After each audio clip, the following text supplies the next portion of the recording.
Let's cook Pancit Canton. Konti na yung tubig niya. Pwede na natin ilagay yung vegetables niya. Malambot na din siya. Parang fresh pancit na sa Pinas.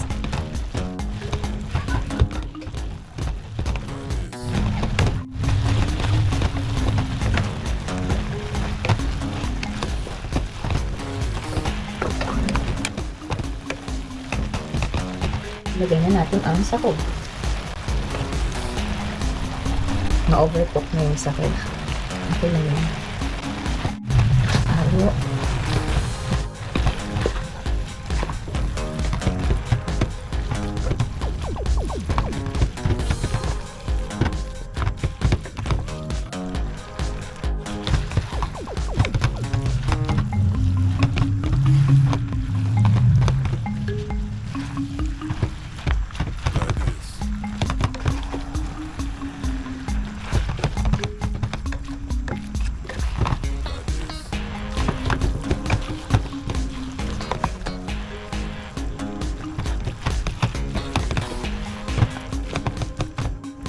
Tapos na, luto na ang pansit.